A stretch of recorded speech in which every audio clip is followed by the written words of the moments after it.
Hello again, this is my second video of today, and the topic of this video is a really cool topic as I find.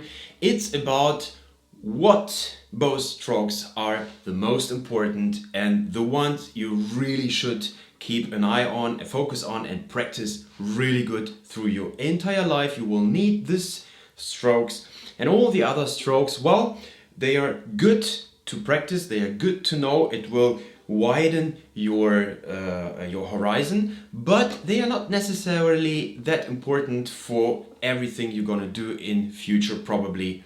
Before we start, I would love you to know that I appreciate all the comments which you put there, all the ideas, because this is what I need. I will take them, I think about, and I put new videos. Also, please keep on sharing this channel if you like the work videos. Share it everywhere and spread the message, and also subscribe. And because this is my aim, to reach as much as possible violinists all over the world and to help them with reaching their aim, the dreams, and to get maybe just simply better on the violin. But now let's start with a topic which is a topic which I really love. So, which bow strokes are really the most important? Well, let me say one thing. Now I'm playing for more than 30 years the violin, and I play in the Gewandhaus now for already, well, more than 16 years, principal of the second violins, and also I teach for about 25 years. And I played a lot repertoire. I played quartet, I played octet, I played in orchestra, I played solo, I played competitions, like a lot of stuff. And this is my conclusion. There are three bow strokes which are the most important. Number one is the very simple détaché. Okay? This one, you know, actually it's just playing down, up bow all the way. This is the most important bow strokes in my opinion, because this is the base of all the strokes coming later. The more sound, the better sound you can generate with a simple bow strokes like the détaché, the better a lot of things will function and work later on. Also this bow strokes is just used everywhere. In entirely every piece you need the détaché. So bow stroke number two, which is super important, is the legato, or in English the slur. This is a quite difficult stroke if you regard the fact that a lot of people, they kind of can't really play a legato properly or a slur. Often what people do, they play a portato.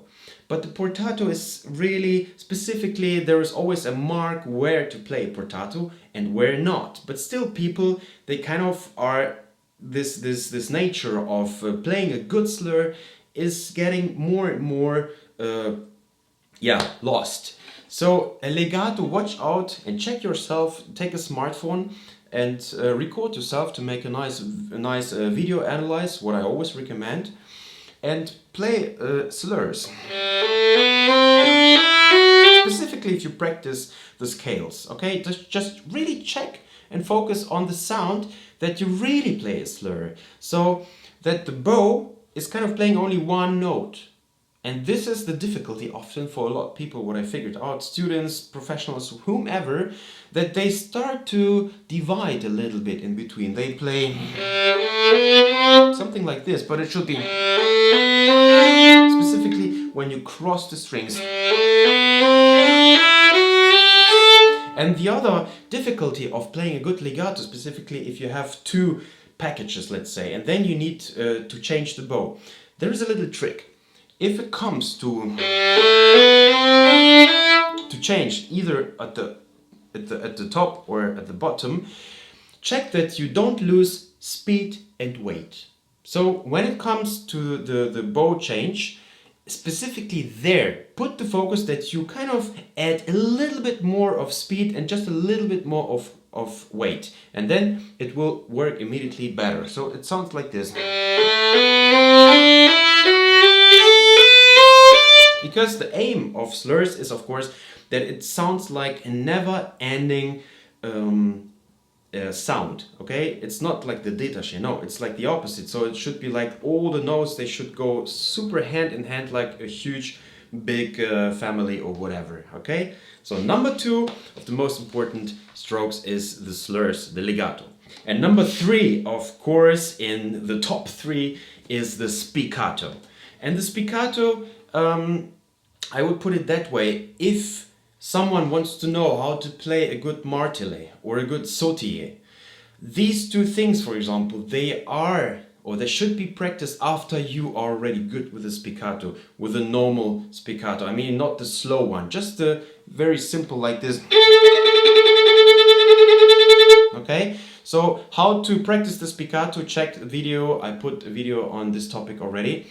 And if you are good with a spiccato and you want to know now how to play the martelé, well, a martelé is super easy. You just, first little trick, you turn the bow that all the hairs are on the string, and then you just put a bit more weight, and also with the first finger you control that the bow is not jumping too far, and you go for a good weight, because often the martelé is needed for the really loud forte fortissimo spots, okay?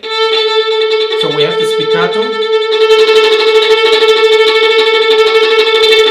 and we have the martelé. And martelé is, if you translate, it's kind of you hammer, okay? So turn the bow, 100% hair, a bit more weight, control with the first finger, and feel the bounce of the bow, which you control, okay? So if you play the spiccato and you put this amount of how to say, this amount of distance where the bow can jump, for martelé it's a bit less, more weight and also more speed. Spiccato, martelé. And these are the 3 most important strokes, my opinion. There is also the staccato, and as you know, the staccato, it's it can be quite difficult, this bow stroke, and I must be honest, I never loved that stroke.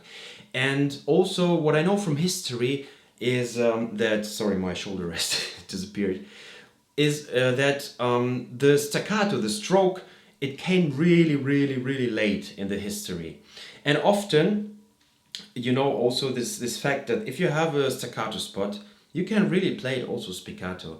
And no one in the audience, no one in the entire world will judge you for this, okay? Because everyone knows staccato is a freaky difficult stroke, which is really not necessary. I would say the staccato is it's a really nice special effect.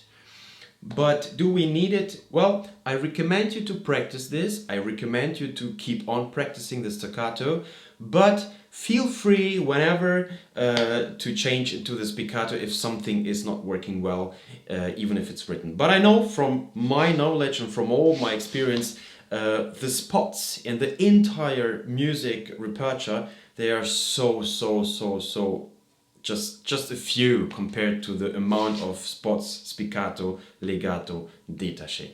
Okay, so this is what I wanted to say. Everyone out there, take care of these 3 most important strokes, really get them to perfect, and all the other strokes, practice them, of course, go ahead, but these strokes you will need your entire life, so these 3 should be perfect. And always keep an eye on your elbows, relax them, and a good sound, especially if you practice at home, always practice with a great sound, okay? Keep on practicing, see you in the next videos, bye bye.